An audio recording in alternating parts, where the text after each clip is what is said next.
Welcome back, everyone. Welcome back to another weekend edition here of the Crank Gathers, the Crank Gathers Season 4 Group A Week Number 1. I'm of course just VIP with you. I'm joined by these amazing players and by the ByuN chats as well. Welcome one and all. Bienvenidos. Welcome to the first week of Crank Gathers. For those that are unaware, last week we did cover the qualifiers. It was intense. We did cover the qualifiers last week. Now the main event has begun. As a reminder as well, this is a tournament in StarCraft Evolution, not in regular SC2. So again, this is a mod that does put together Brood War versus StarCraft 2. And this is a massive tournament that is sponsored by GgMaChine. So big shout out to GgMaChine, of course, as they're the main sponsors of the event. Because of that, this event is only live casted on GgMaChine. True. Just bear that in mind. Because of that, we do have only live casting on GgMaChine, and that means that we are going to be covering this via replays, and that'll be, of course, after the fact on Twitch, on YouTube, on other platforms. No live casting. We have casted live before on GgMaChine, like that has happened in the past. But when it comes to that, covering events on GgMaChine, we often don't really get a lot of viewership just because a lot of foreigners, it's a Korean site, it's a Korean streaming website, so a lot of foreigners don't actually, or have a hard time finding the way over towards that site, and it's just not really worth it. It's unfortunately. But regardless, we are getting ready for the main event. Let's go. Let's catch up on the bracket itself, on what we're getting into, on where we are headed. Vámonos. Un momento. As I quickly set some things up. My apologies. Beautiful. Okay. Switching seas there, we can catch up on the bracket itself. So when it comes to the format of this event, again, it is StarCraft Evolution, that is true, but it is a team league format. We do have a group stage, and we're jumping into Group A, of course, Group A of Week 1. Here we have teams like Onside, Shopify, we have Basilisk, we have Team Liquid, we have StalnieBalls, and of course we have It's All Crank's Fault as well. True. So again, we do have a plethora of teams available here. It is going to be a team league format, a group stage, round robin, and likewise, when it comes to the format itself, it is of course pro league style format where teams they submit their lineups ahead of time, and players they have time to prepare for those matches.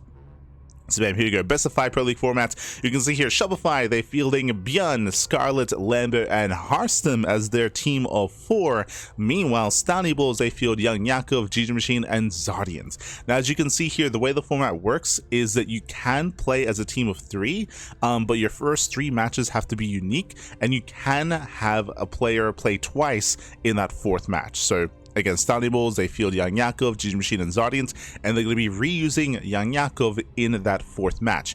Now, the downside of reusing a player like this is that means that YoungYakov is not eligible for the ace match if we play on the ace match. So basically, this format limits players to be fielded at most twice. They cannot be fielded 3 times because they already used, that extra quote-unquote life, if you will. So YoungYakov, if we get to game 4, he's going to be playing twice, and if we get to the ace match, he will not play in the ace match. Of course, the ace match is going to be determined once we get there, as teams have some time to try to predict their opponent and field their player and what's not. So here we go. We have a best of 5. Game 1 is going to be between ByuN and YoungYakov. It'll be on Blackrock. Let's go. Let's jump on in. Again, we're going to be jumping into our first TVZ of the broadcast, back into StarCraft Evolution. Let's go, baby, let's go. But again, hope everyone's been enjoying this themselves. Again, it's been a pretty intense week of StarCraft. Last night we were live with Home Story Cup, replays. Tonight we'll be back with the finale of Home Story Cup as well. Oh god. As ByuN, he does have a bit of a shaky time splitting his workers and bringing everything together. It's a little bit messy, but here we go. Spawning in the top right hand corner of Blackrock, we have the South Korean Terran player. We have the Red Terran representing Shopify. It is ByuN. And spawning in the bottom right-hand corner, we have his opponent. We have the Brood War Zerg player, the Blue Zerg representing StalnieBalls. It is YoungYakov. Let's go. let us go as we are jumping into our best of 5. Bear that in mind. Best of 5 here between Team StalnieBalls and Shopify. First, you see ByuN setting up on the low ground again with his initial SC2 opener here. We should be seeing 2-Rex Reaper. We're leaning towards 2-Rex Reaper as gases are being taken, so hyper aggression out of ByuN, and we'll see if YoungYakov can minimize losses. Oh, as YoungYakov does go gas first. Okay, hyper aggression. Gas first into an earlier pull into a later expansion. With this, we can rush into Ling speed or maybe rush into something more sinister here. We'll see what the gas is going to be spent after Ling speed. Now, what I was going to say here is that when it comes to TVZ early game, it can be quite difficult to defend against early game Reaper aggression just because Queens are non-existent. Queens are a very different kind of unit in a Brood War, so early game defense can be a little bit shaky, and again, that early game defense is going to be put to the test, but because the opener from YoungYakov, he has access to early Lings and early Ling speed. Again, I'm just curious to see if he stays in gas or not.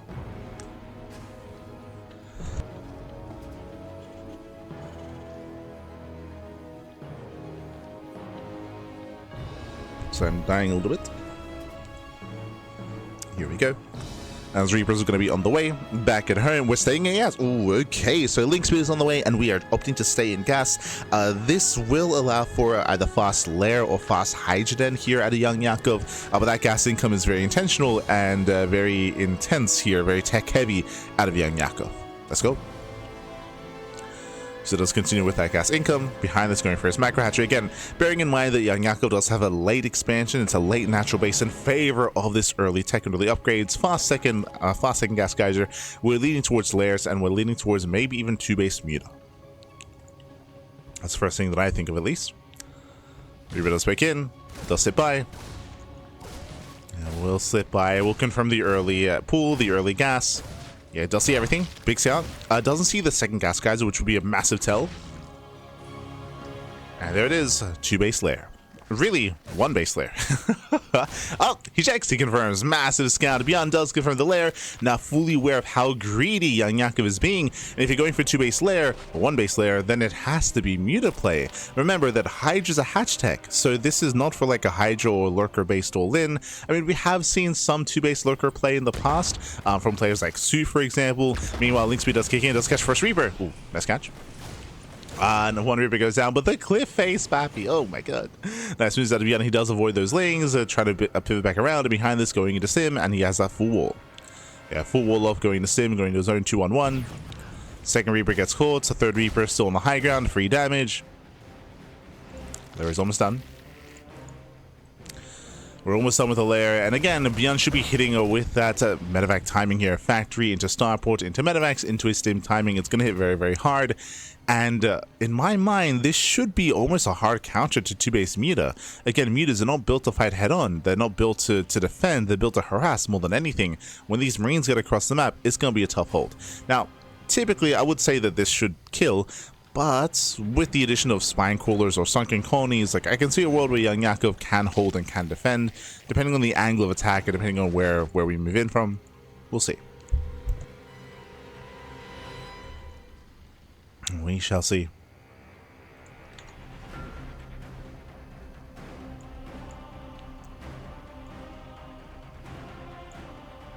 It's behind this, getting into, I believe, is that Pneumatized Carapace? I keep forgetting, like, if this is Pneumatized or Ventral Sax. I think it's Pneumatized, I want to say.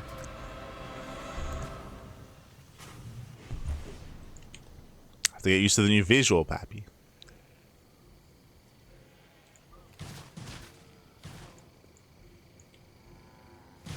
Nice catch on the final Reaper. 3 Reapers do go down. Got +1 on the way. More Marines are amassing. And there's that add-on soul for the medevacs. Again, we're just waiting for the medevacs. Then we can move out. I was about to say this is where it is Vengeful Sax. Okay. I was curious. So Joppa Lords. Let's go. We're setting up Joppa Lords. Mutas are amassing.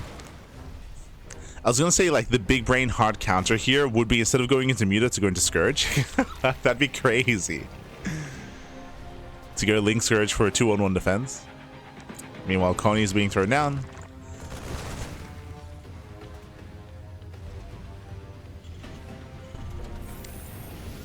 Throwing down Coney's. Mutas, they move out towards left-hand side. Now, these two colonies, they will be able to buy some time. Is it going to be enough, though? Army gets spotted. And here comes ByuN. And again, do we have faith in the colonies? Getting up to 4. Getting up to 4 colonies. Mutas, they try to come in from behind. They catch 1 Marine. Every Marine counts. Must bring away a lot of DPS. A lot of damage. And so far, picking up Overlord, supplied looking YoungYakov. Back at home, we are building up our ByuN. And ByuN does not commit. He doesn't commit. And in the end, what does this mean? I mean, this was a big investment. Big investment. No third expansion for YoungYakov. And ByuN walks away with a greater economy. Has a greater economy. Oof. Catching out one of the mutas. Does catch 1. Second muta goes down.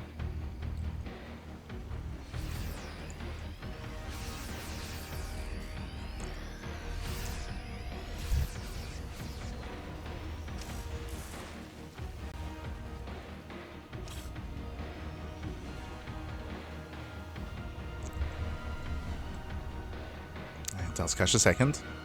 Oh, Jesus. And ByuN is not getting a third CC. We should bear that in mind. Like, he's reinforcing here, going into more mines and more Marines. Bearing in mind, this is the older version of the Widowmine. True. It's not going to be as potent. Speaking of the... Oh, no! Oh, my God. I mean, still pops up. We still climb up. Massive mine connections. Lings are being thrown away. And with that, ByuN is snowing out of control. He's moving out across the map. Back at home, there's no Lings to defend. No Lings, no mutas. Yakov throws everything away. And with that, ByuN sims. And he wins. He does win. Takes out all 4 sunken colonies. Nothing at home. Marines, they just start to step in. GG gets called. And ByuN will take game number 1. Whew. GG. GG all played. ByuN will take lead in the series. Again, YoungYakov. Bold move going 2 base muta in the... Oh, sorry. I say 2 base muta. It's almost 1 base muta. Like, his lair was on the way before any kind of saturation of the match. It was so greedy there. So greedy out of YoungYakov to go gas first into gas pool into lair. With that, again, going into a 2-on-1 is almost a hard counter. Like, you're ideal. You have your bio, you have your map control. We saw that YoungYakov was basically all in, and towards the end, he just sent everything here into the natural base. So mines made short work of all things ZaRD. All things ZaRD went down. GG. GG well played. With that, we're now getting ready for our next matchup. Remember, first up was ByuN versus YoungYakov. Up next, we have our next set of players. Shopify, they field Scarlett, and StalnieBalls, they field GgMaChine. We're jumping into a... Oh, I was going to say ZVZ. I don't think that's the case, actually. Let's go. Now, again, the roles have been reversed when it comes to the races. So it is going to be GgMaChine playing SE2 ZaRD. Meanwhile, Scarlett playing StarCraft 1. Not ZaRD, Protoss. ZVP, baby. Okay.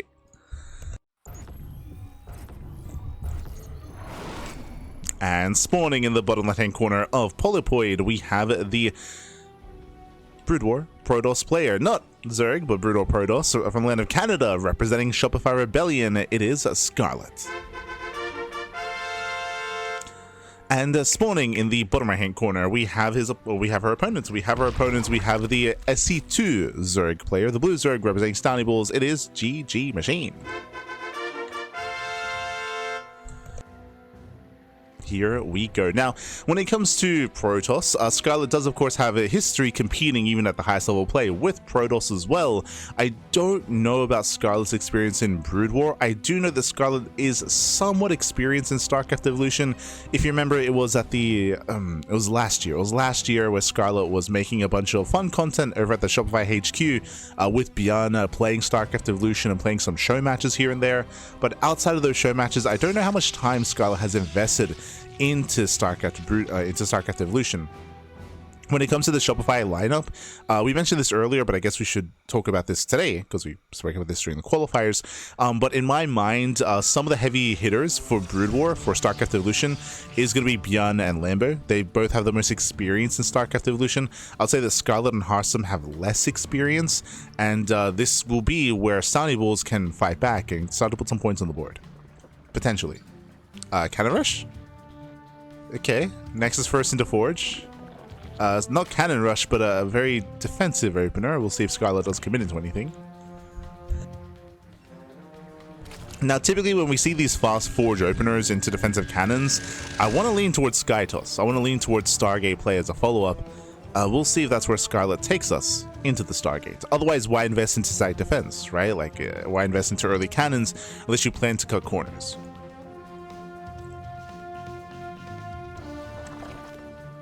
Here we go.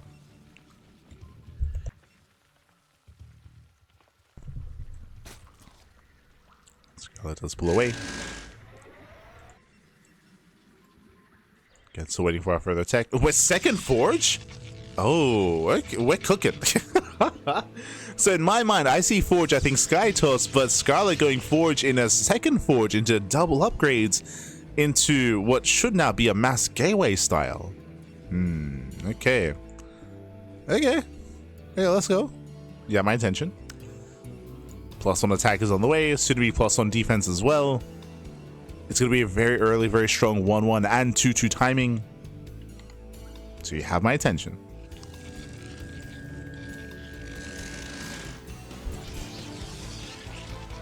This is that Cybercore. Again, Cybercore is delayed due to the early Forge. This is going to be a bit of a later timing. GgMaChine so far just building up, claiming a third base, droning, saturating.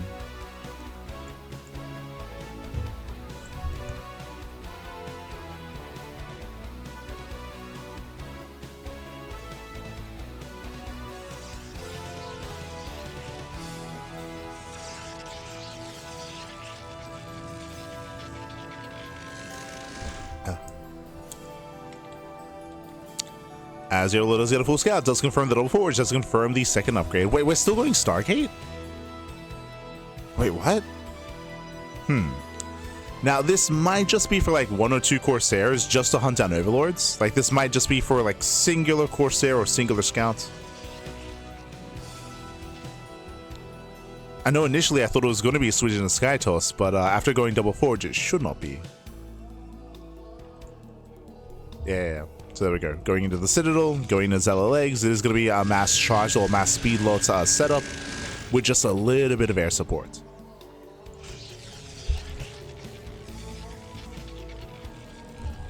So here we go.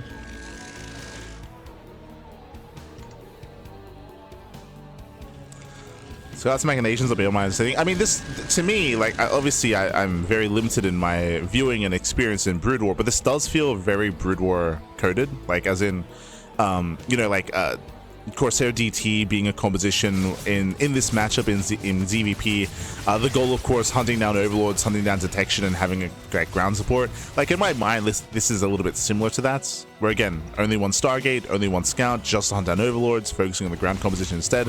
The issue here, though, is that GgMaChine saw everything. Like, he's seen everything he needs to. We should be seeing a safety Roach Warren. Yeah, no Roaches, limited gas, going Lair after +1 melee. This is greedy. Like, going for a mass link style against Chargel Archon or Speedlot Archon is very risky. There's that Templar Archives. So working towards High Templar or just Archons for supports, mass gateways. Again, not playing Roach here is very risky.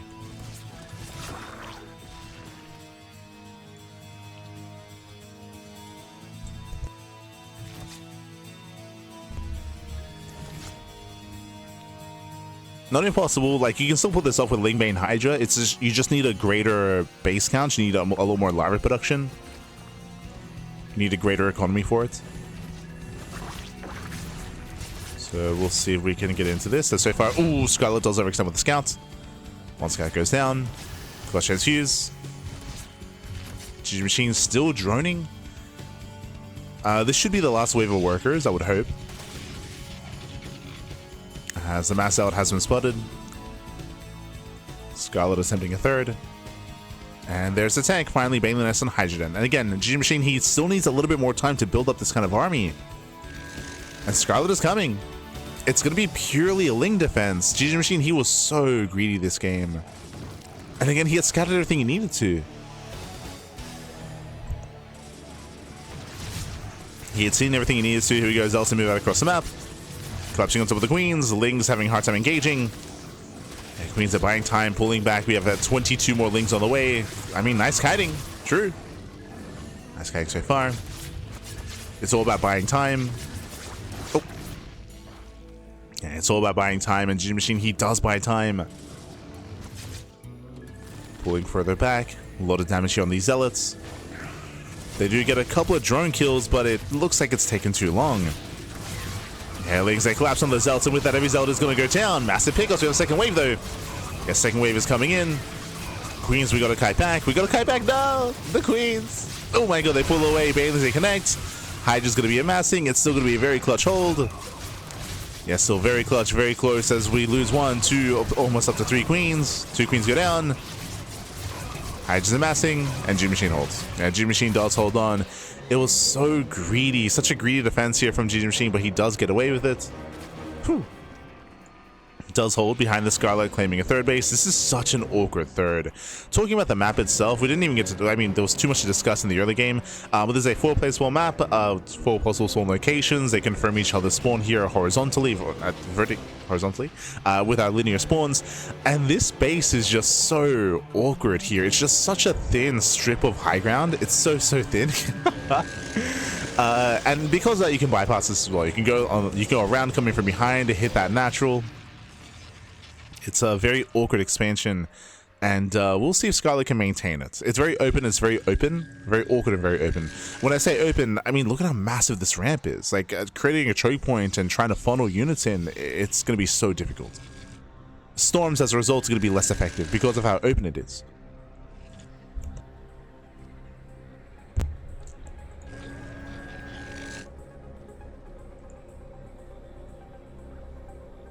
Let's go.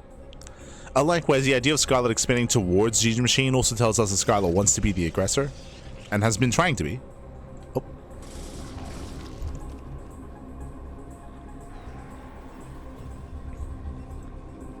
So chat, why does Zealot and Broodor look stronger than in SC2? Because they are. Because they are. They're tankier, they're more robust. In general, this is not like a hard rule, this is like a soft rule, but in general, the Broodor units should be stronger than the SC2 units, but that's because typically Broodor units are less mobile, right? They're less mobile, they're a little bit more one note.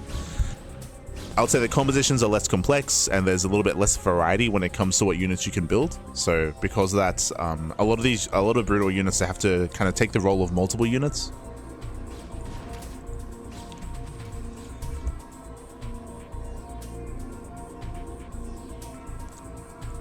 So that is the rationale for that. And again, that's like a soft rule, like obviously there are exceptions.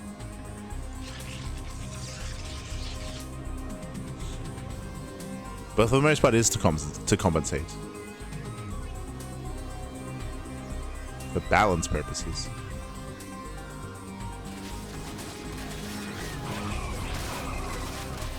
As also get called out.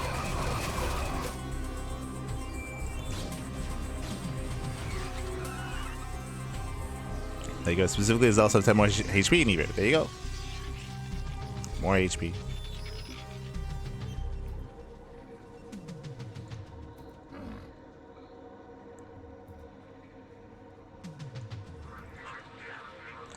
Scarlett claiming a 4th base. At the same time, GgMaChine joining up to 80, about to max out. So maxing out with Lingbane Hydra. On the horizon, we do have the Hive and Lurker Den on the way, but we're going to be hitting first here with purely Lingbane Hydra, and it all comes down to the Storms. Now, Storms here do hit different compared to in SC2. Like, the Broodor Storms are very strong. Personally, I just like the effect. It's just the Storm does zone. GgMaChine moving in. It's all about more burst damage more than anything. And we have to spend those Storms. Again, GgMaChine trying to bait them out. There's still, what, 2 more Storms left. Baiting to roll in. Oh no! The reaction! Oh my god, no reaction. Mineral line goes down. Massive connections. High Templar exposed. And Banelings, they try to crash in. Decent Storms with the Hydras. But some heavy losses here for Scarlett. Losing the mineral line. At the same time, Scarlett does defend the top side. GgMaChine is backing off. And now this time we have a Lurker tech. And again, we spoke about this earlier, but this base is so difficult to defend. Yes, we have high ground, that is true, but at the same time, it's just such a wide open area here.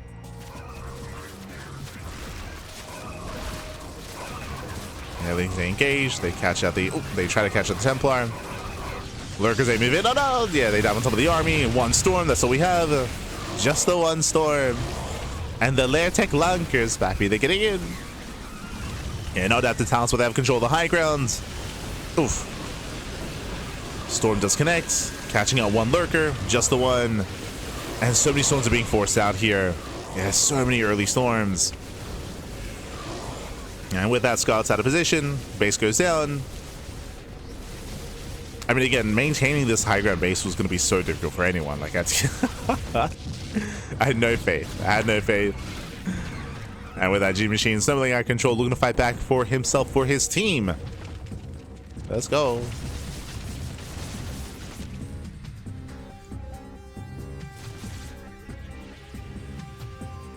We're looking for that back and forth. As again, GgMaChine is remaxing. Lurkers a trade with the Dragoons. Lane's aiming from behind. There's that one storm. I think there's maybe one more left. Yeah, second storm. More storms going to be coming in, but these are still some rough losses for Scarlett. So GG gets called, and GgMaChine will tie up the series 1-1. GG. Whew. GG, well played. And again, a very bold style here from Scarlett. Very aggressive, of course, as well. Going double forge, double upgrades into mass gateway composition. Had a lot of potential, but as we try to mention, GgMaChine got away with a lot of greed. Remember, GgMaChine did not go for a Roach defense. GgMaChine, he droned up heavily going into Ling and Bane Hydra, but delaying that Bane and Hydra tech for a very, very long time.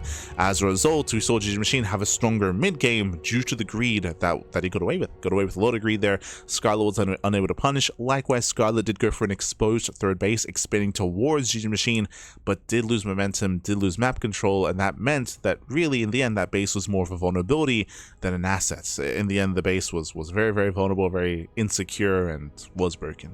GG. GG, well played. With that, we're tied up 1-1, and up next, so who do we field? Shopify. They're going to be coming out with a Lambo. Lambo is going to be coming up next for Shopify. Meanwhile, StalnieBalls, they will be fielding ZaRDieNT. It is going to be, I'm assuming, a ZVT. I say assuming ZaRDieNT is similar to Scarlett in the sense that ZaRDieNT does switch back and forth between Terran and Protoss, depending on the matchup. So, ZaRDieNT, he does switch it up from time to time. Looks like it is going to be Terran, though. Okay. Is going to be Terran.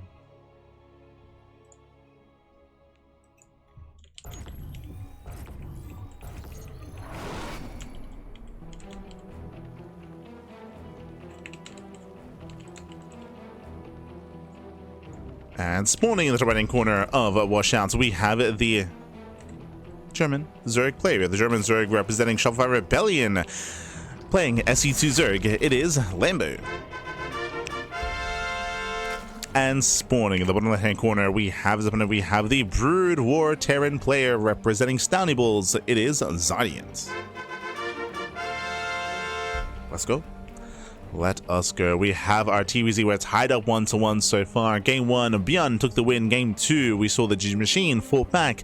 Game 3, who will take a lead in this best of 5?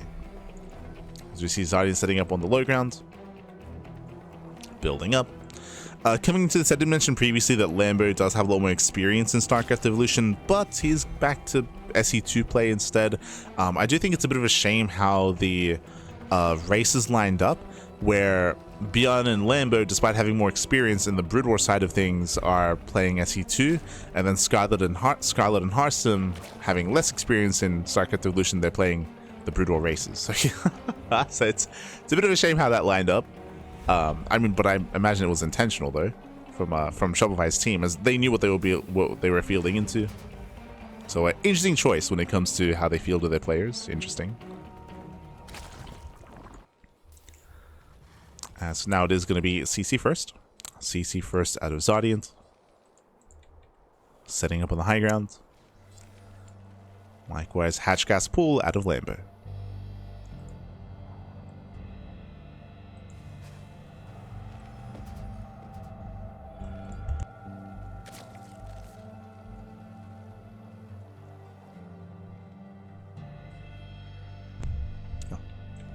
Again, we are going to be opening up. Oh my god. As ZaRDieNT being hyper greedy here, going for a third TC before factory. Okay. This is a rare build in StarCraft Evolution, at least in my experience, from the Brood War side of things. Okay, so again, very fast third TC, hyper greed. With a greedier opener and a greedier start, I'm leaning towards mech as the follow-up. We will have a boosted economy leading into additional factories, into a mech composition.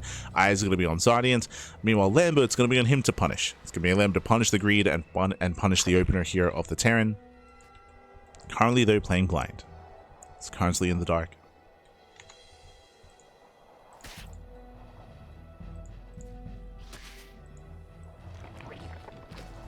Meanwhile, yep, there it is. Again, double factory, which, I mean, the greedier build screams mech. But Lambo is still playing blind.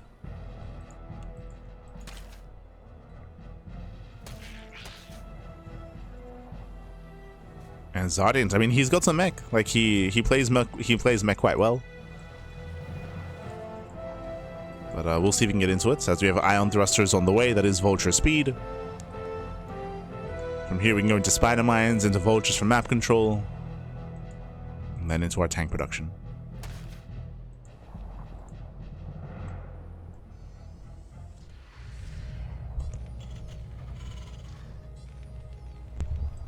And again, Lambo is still yet to piece anything together. Hasn't seen much at all. So joining, saturating, spider mine research is now on the way.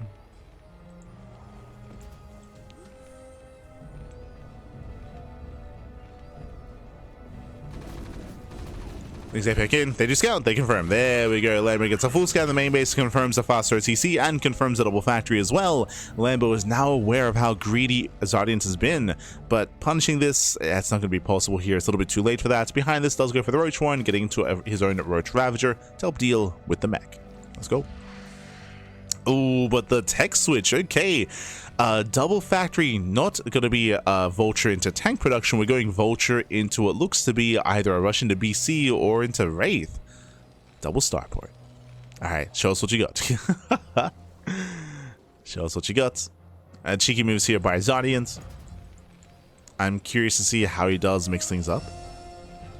Curious. It does feel too greedy to try to rush into BC from here. It's gonna be Wraith, right?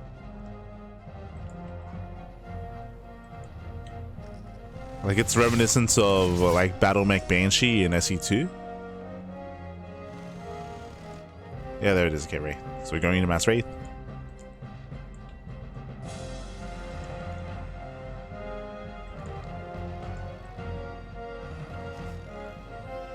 I mean, this can later on, because we already have the production for it, this can later on lead into like Fusion Core, into Battlecruiser tech. If we get to that stage. Vultures, they poke in, they pull away.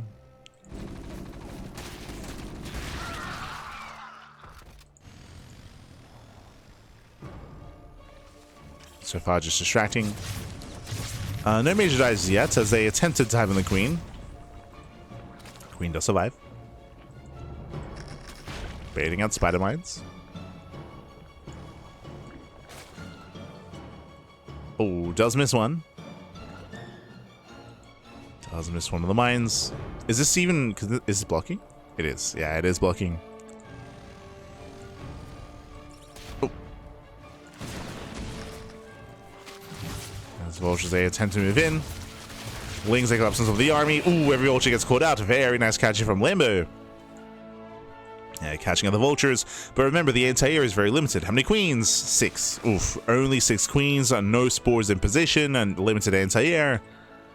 And the race, they're coming. Well, they're massing up. The race is still massing up. We just reveal one of them though. Oh. Yeah, race being revealed. Going a Swarm Host, okay. Again, Swarm Host would be ideal against traditional forms of mech, but against this Wraith switch, I'm a little bit less convinced. As again, there's only 6 queens. Race, they move in. They catch a high-energy queen. They get one. Oh my god, clutch transfuse. But the queen will still go down. Ay, ay, ay. Yeah, losing 1, losing 2. We'll lose all 3 queens. Some rough losses here from Lambo. As all 3 queens go down, more wraiths are amassing. Lambo is heavily reliant on this Nidus, on the Storm Host. There's Lambo switching to Hydras. There's that Nidus Worm. ZaRDieNT, he's not aware. I believe ZaRDieNT did not scout the tech. Yeah, didn't see the Nidus Worm. Does finish. Does finish up. From here we can go for the CC. Anything in position? No. Yeah, there's nothing here. We're going for the mineral line. SCVs, they will go down. And the vultures are moving in. Oh. Yeah, vultures are diving for the mineral line. Trying to move into the, trying to hinder the economy. A couple of drones going to be going down. At the same time, that is 8 SCV kills. Still getting more drones though. Yeah, Lambo out of position. I was cleaning up the vultures, so a bit of a back and forth. Thankfully, I will say that the Storm Host count was retained. I believe 0. Yeah, 0 Storm Host went down. So we can just keep trading. Getting up all the mines. And here comes that second wave. Yeah, second wave of Storm Host. He wants those tanks. Can he get 3? 1, 2. Can we get all 3 tanks? It's going to be close. Gets 2. Gets 3. There we go. 3 tanks go down. Get nice trades here from Lambo.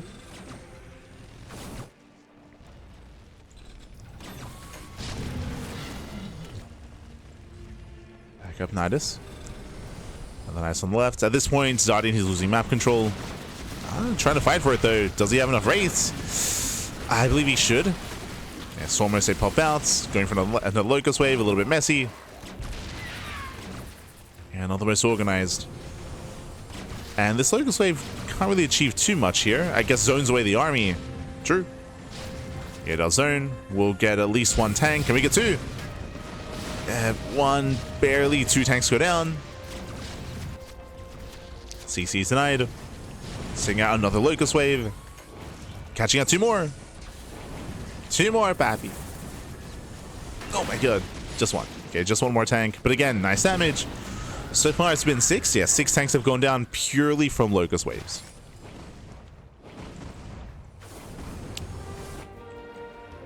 And Lambo's maxed. Lambo's maxed out as ZaRDieNT has failed to build up his army. Again, losing 6 tanks already. And unable to expand. ZaRDieNT losing too much.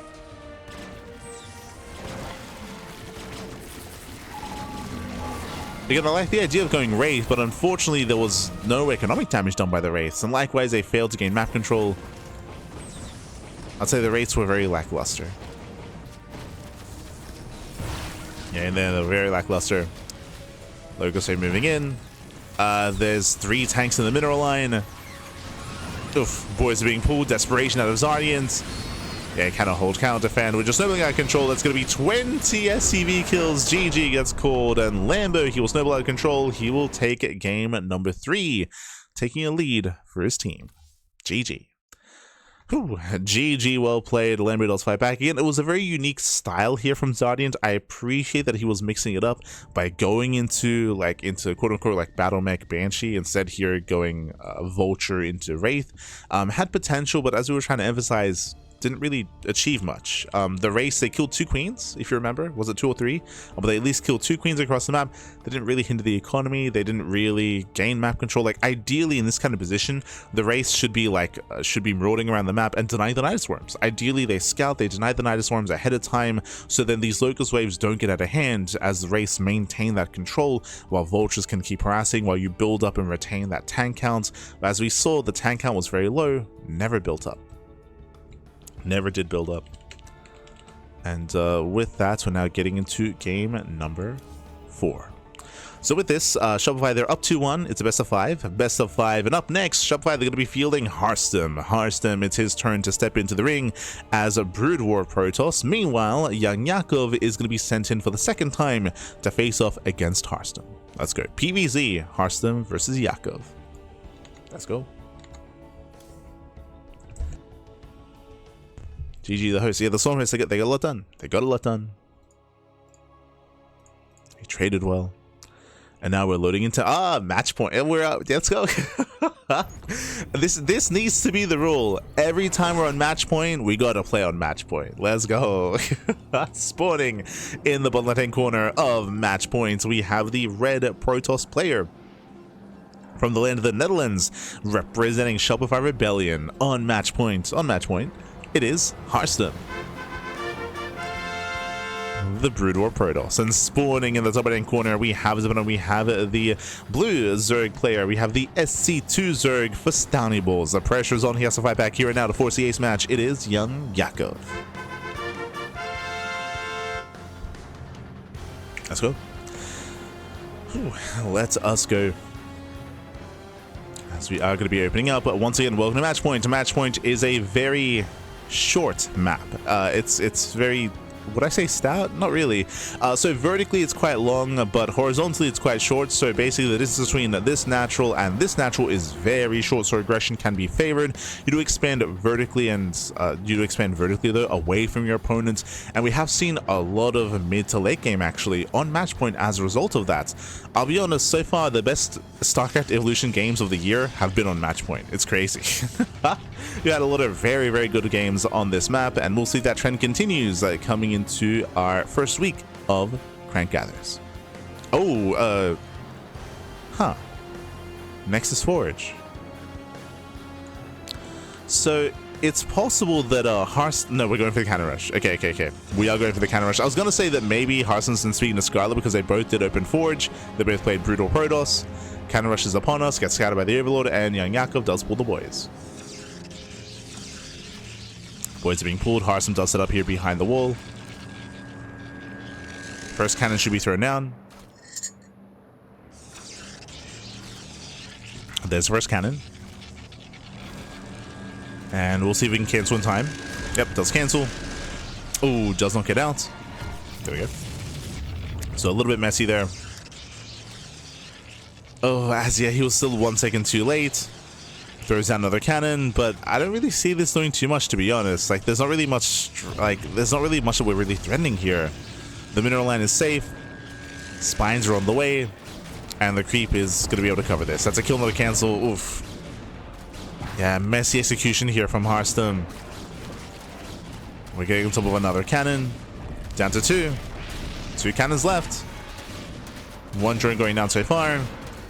And this is shut down. Yeah, this is shut down. That's another kill? What the Harstem? that's 2 kills on building cannons. Ay. Not like this. Yo, is he still hungover from Home Story Cup? What's oh my god. How much did he drink, Pappy? Yeah, from here the cannon rush is completely shut down. YoungYakov is freely droning. And I would say this wasn't quite worth it. This was a big investment. Big investment. If we had canceled the cannons, then maybe a different story, but that was 3 cannons and 2 pylons. And with that YoungYakov, we can freely drone, freely saturate.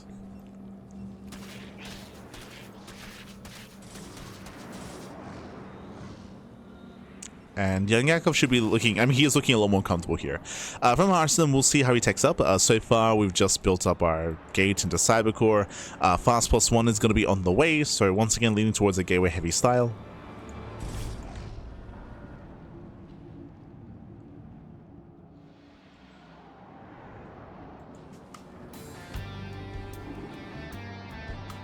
And we'll see how this all unfolds. It's going to be lair first. So sub 4-minute lair timing. I'm leaning more towards 2-base meter here, and it's gonna be a tough hold if Harstem fails to scout. Yeah, going for the Citadel, going into Zealot legs.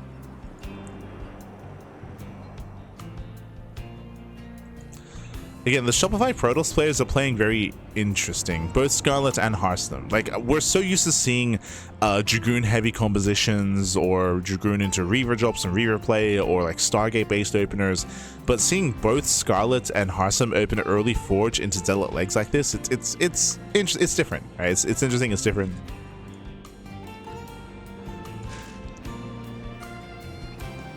I'm not entirely convinced by it, but I'm here for it regardless. Let's go.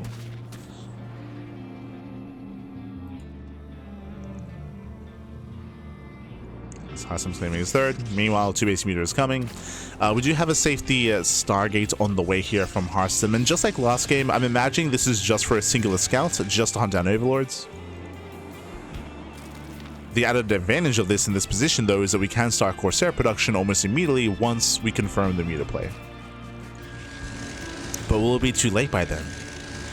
Like, the big issue is that because Harstem is going into Zealot legs, there's no anti-air, there's no Dragoon range, there's only one Dragoon period, so these mutas, they can pop off quite hard.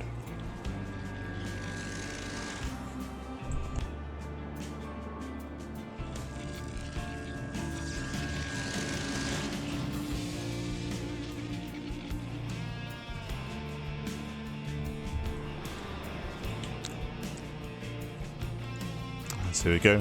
Zealot legs into Storm. Spire's almost done. Harstem's still playing very blind as Harstem's seeing nothing in the bases. It's going to be Corsair first.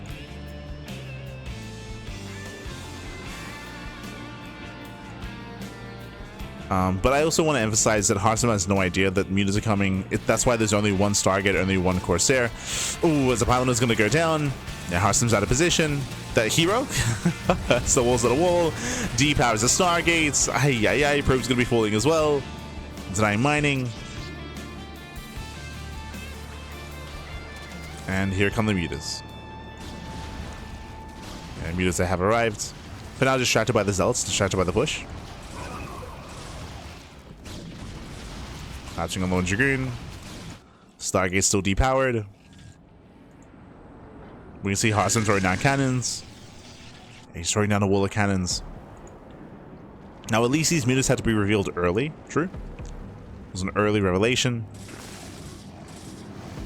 Oh. Zealots are keeping the mutas back. This is giving Harstem valuable time. It's giving him time.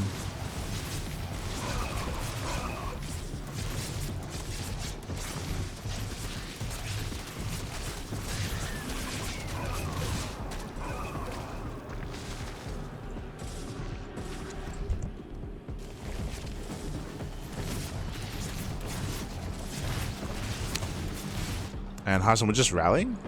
I mean, is getting economic damage at least. 7 drones going down, not bad.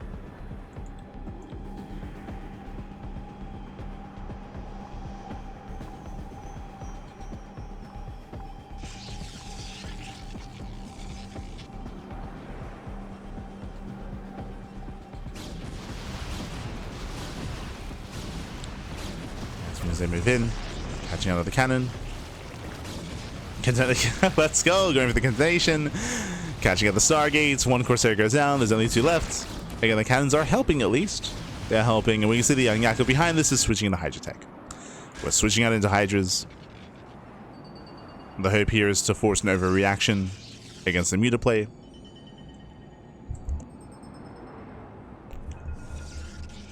Force that overreaction. As soon as they pick in. Oof. They blew the economy.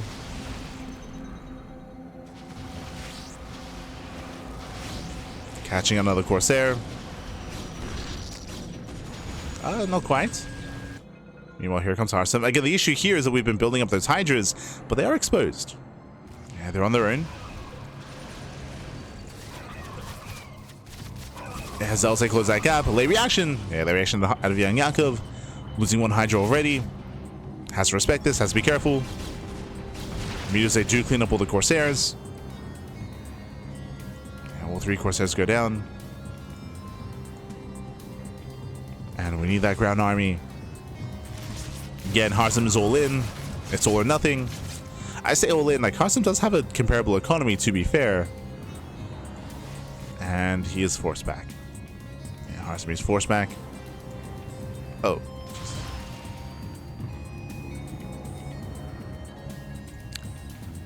Taking note of that, YoungYakov, he does have a very low drone count. He did not saturate his 4th base, and he was bleeding out workers early on. So it's still very tense. I still do give the edge to YoungYakov for sure, but Harstem has been making probes.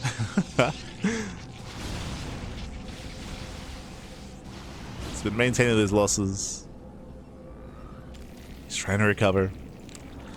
Storm is a non-factor here. Oof. Without Storm, Harstem should not be out here. We're playing with fire at the moment.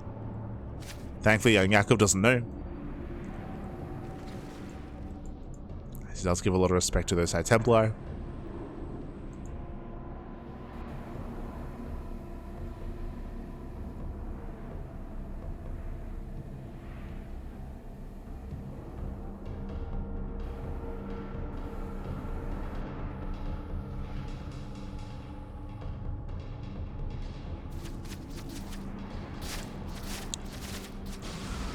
As they harass, the meter count's going to be reset.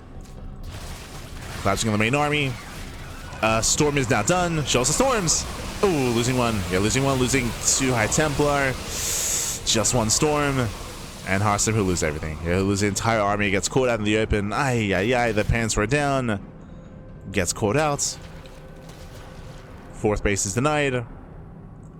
And Yakov looking to force the ace match. Looking to bring us to game 5. All the way, papi, all the way.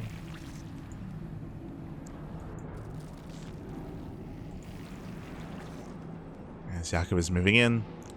Thankfully, there are 2 High Templar. Yeah, 2. So 2 High Templar to defend. We have a couple of storms.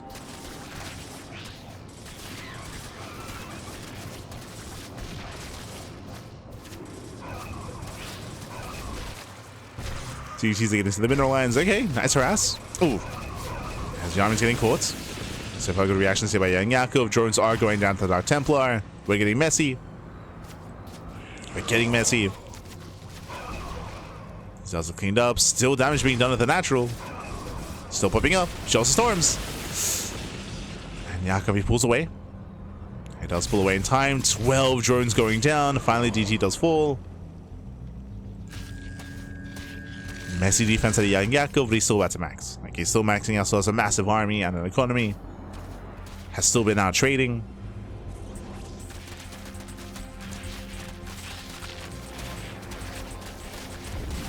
Oof, that's another kill, not a cancel. Ay, ay, ay. Some heavy losses there for Harstem.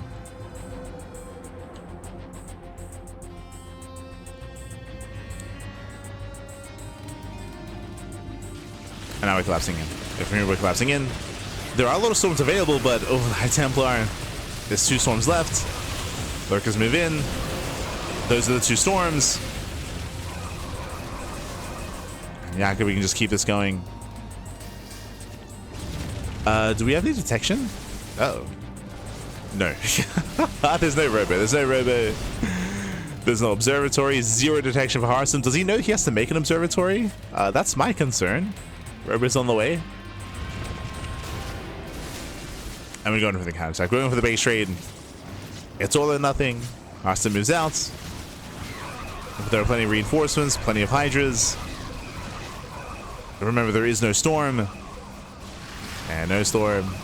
Does force a cancellation here, but with reinforcements, YoungYakov should have enough. Hydras, they did race back. Down to 1 Archon. Down to 1 High Templar. Yeah, down goes the main army. GG gets called, and YoungYakov ties up the series. We are going to the ace match. GG.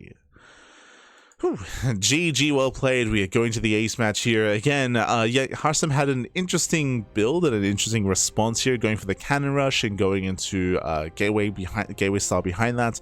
Unfortunately, it was a very lackluster cannon rush. I would say that Harstem fell behind early on. He did fall behind. And also, it was a shame that Harstem was unable to scout and confirm what his opponent was up to, as he did not know that mutas were coming. So it was also a very chaotic response to the muta play as well. In the end, YoungYakov, he more or less gained map control. It got a little bit messy, a little bit chaotic with the DT harass and a couple of Zealot run-bys. Harstem was able to hinder the economy a little bit for YoungYakov, but for the most part, Yakov still looked quite comfortable and still did snowball out of control. GG. GG well played. With that, we're getting into the ace match, the final game of the series, and it should be no surprise, but for the ace match, Shopify, they will field ByuN. ByuN coming in as the ace player does make sense. From the side of StalnieBalls, remember, they cannot field YoungYakov. Yakov, he's been fielded twice already, so he cannot be fielded again. It's going to be either GgMaChine or ZaRDieNT. Now, because it's obvious that ByuN would be picked, StalnieBalls, they have the advantage of trying to snipe ByuN, right? That's the cool dynamic here about this kind of format, is that if there is a clear ace player, then you can try to prepare for them. And interesting choice. Personally, I would have gone for GgMaChine, but they are fielding ZaRDieNT. Okay, let's go. Let him cook, Pappy. Let him cook. But it is going to be ByuN versus ZaRDieNT in the ace match. Here we go.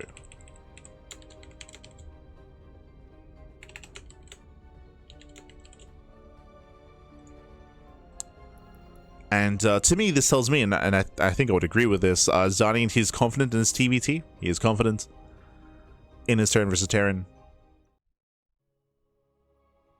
But is it going to be enough to bring down ByuN? Do we have some cheeky build up our sleeve? Let's go, as we are loading into Fear and Faith. Seeing chats. By the way, the SC2 versus Brutal matchup for the ace match is a coin flip. Oh, there you go. Coin flip. As spawning in the right-hand corner of Fear and Faith, ooh, we have the SC2 Terran player representing Shopify. It is ByuN.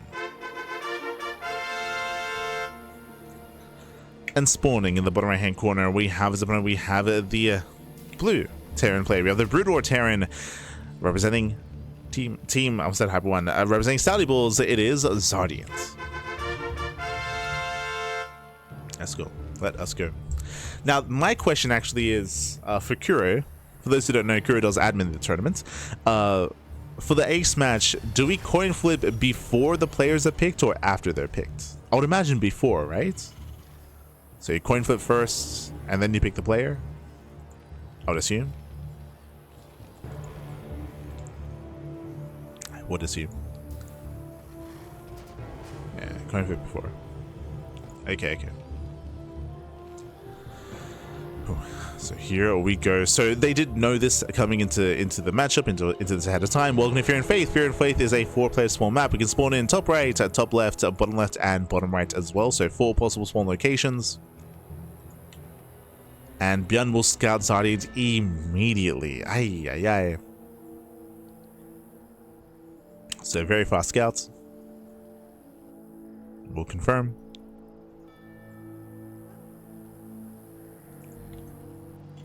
We'll find.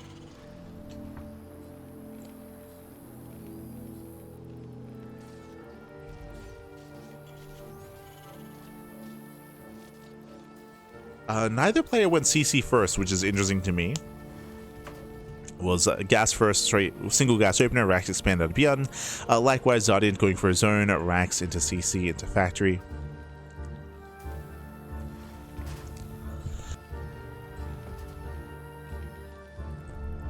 So we're happening up.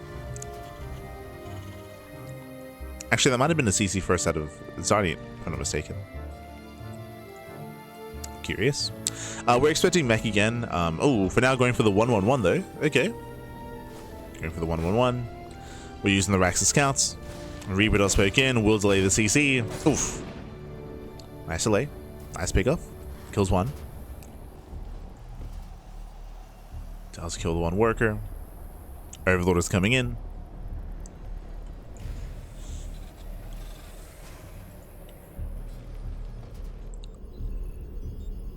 And from here, this should once again lead into Vulture play, but the fast starport has me curious.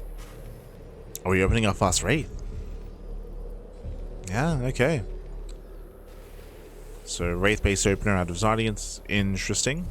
Checking the vision here, ByuN of course is unaware of the follow-up. He's unaware. But we should be going for the safety cyclone nonetheless. Yep, safety cyclone, so he should be fine. We'll have what he needs.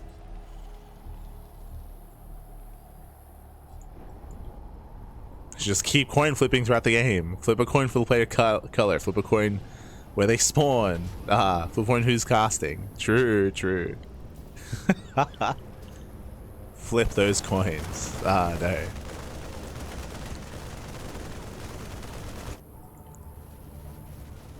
I mean, unironically, like we did flip some coins for a spawn location, so all the RNG. Oh, so far again, the Wraith is going to be denied, catching at 1 SCV, and we are continuing Wraith production, even investing into the control tower. Oh, okay. Thinking about cloak. Is there a Wraith speed upgrade? Like I'm very unfamiliar with Wraith upgrades. As we're going double starport, triple. It's going triple starport, papi. Ay, okay. You heard about 2 port 2 base all ins. Well, we're going 3 port 2 base, papi. Let's go.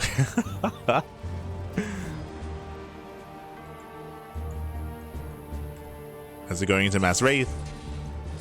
I mean, hey, that's a way to play TVT, to fight for air control. I mean, that's a very common tactic in Terran versus Terran. Ooh, fails the scout. Nice sniped on the Reaper. ByuN so far does not know. Doesn't know, Bappy doesn't know.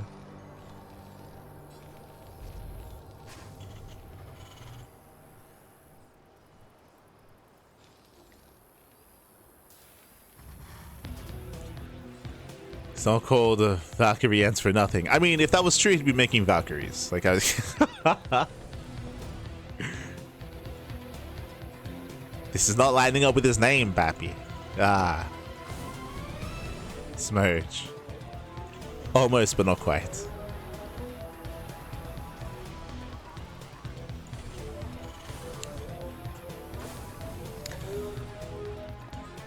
Gonna raise the still amassing. ByuN, he will have some air control with his own Viking production, of course. As he does have reacted Viking. If he was aware of what's going on, I would imagine we would have seen a second starport. Now they're going for the third CC. Yeah, third CC is on the way. We have so far 5 Wraiths moving in. One shooting SCVs. Gets 1, 2, 3 SCV kills. Getting to 4. Oh, the likewise their Wraiths are also getting 1 shots. The Viking does outrange the Wraith.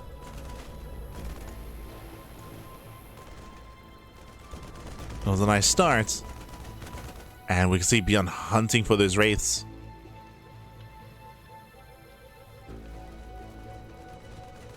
Oh, the collision. The skyscraper is too tall. It's too tall, Pappy. Oh no.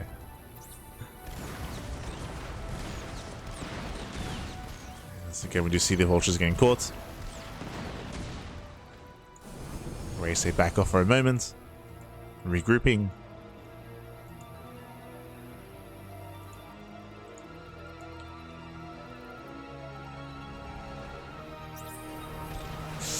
Oh, and ZaRDieNT's gonna get caught out. Okay, that's good. Yeah, it does still get caught, losing 1 Wraith. Oh. Losing 2.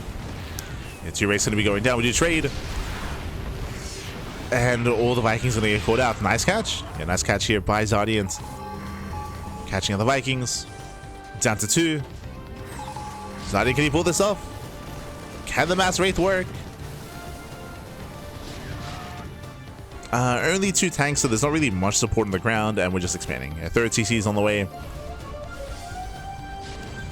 ByuN, he's not reacting with the second starport, so still trying to go into bio.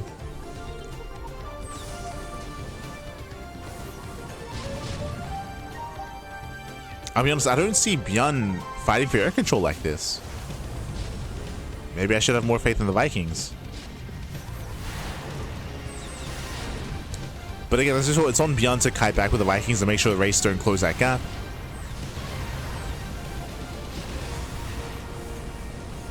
There's Cloak. He moves in. Oh no, he gets caught. Yeah, he gets caught out as well. Massive catch. 1, 2 Vikings going down. The mass Wraith is working. ByuN wasn't attentive. He wasn't looking. And again, just really sneaky moves here with the Wraiths. Just really sneaky snipes. Just cloaking, moving in, catching ByuN when not looking, catching at 1, 2 Vikings, pulling away. ensuring that ByuN never has air control.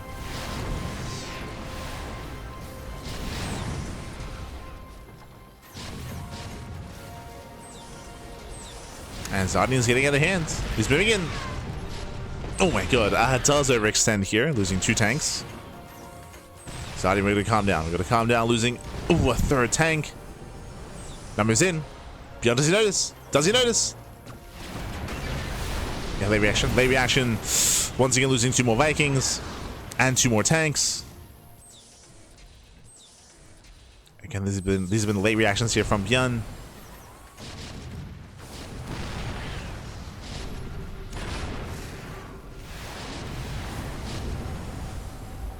Zone 1 away. We're now down to a 1 base economy. Ay, ay, ay. Down to 1 base, papi.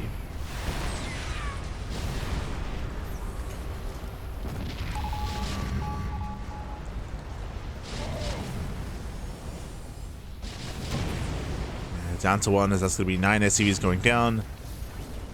Ray taking more bases. And for the first time this broadcast, we're going to see Broodor win a game. Let's go.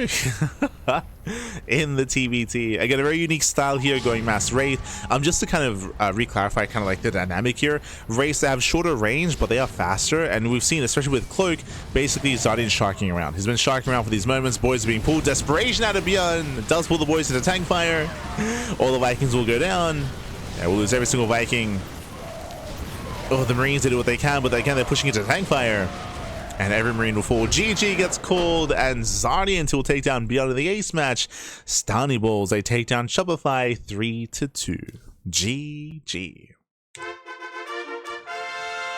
Whew, GG, well played. We spoke about this earlier here, but again, StalnieBalls had the advantage of being able to snipe ByuN, as ByuN was the clear choice for ace match, and ZaRDieNT with his TVT with again a very unique style going Mass Wraith was able to catch ByuN with his pants down. We did mention that if ByuN had scouted earlier, commonly a second starport would make sense as a reaction.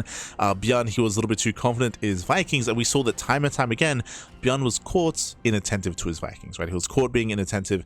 As a result, we saw Wraith able to close that gap, Cloak, close that gap, catch 1 or 2 Vikings, then back off, and just make sure that the Viking count was always always kind of just hindered. It was always on a low Viking count. GG. GG, well played. With that, ZaRDieNT, he maintained that air control, snowball out of control. GG. GG, well played. Congratulations. ZaRDieNT, he will claim the series, and that is our first series in the books here. Let's catch up. Let's catch up. Oh, look, it was me. ZaRDieNT. But you can see the matches here. Again, initially we saw Shopify, or we saw ByuN and Lambo kind of pop off. ByuN taking down YoungYakov in game 1. We had GgMaChine fighting back against Scarlett's Brood War Protoss. Lambo taking down ZaRDieNT, and meanwhile YoungYakov taking down Harstem. So we had that back and forth here. Again, Harstem's play was very shaky. You know, maybe still recovering from the weekend at Home Story Cup. That's my excuse. That's and it all popped off with the TVT again with ZaRDieNT having a very unique and very well thought out build in that Terran versus Terran matchup, but fixating on air control, going triple starport Mass Wraith. GG. GG, well played. And with that, that's our first series in the books here. With that, StalnieBalls, they do kick things off with a win, especially against a more notable team, but this might be a trend that continues here. Remember, there are some big teams competing, like Shopify, like Onside, like Basilisk, like Team Liquid, but these teams, they might be big teams in StarCraft 2, less so in StarCraft Evolution, especially Basilisk. Like, I'm really excited to see Basilisk play, just because they are the most inexperienced team in StarCraft Evolution, but the most successful team in StarCraft 2. So, like, you have that kind of dynamic, and we'll see if their raw skill carries them through the tournament. Because it may just, to be honest, like, it may just carry them through anyway. With that, we're going to be going on a break. And when we come back, we will have our next series. It is going to be Onside versus, if we lose, it's Crank's fault. True. We'll get into it. But now, though, we'll see you guys soon after the break.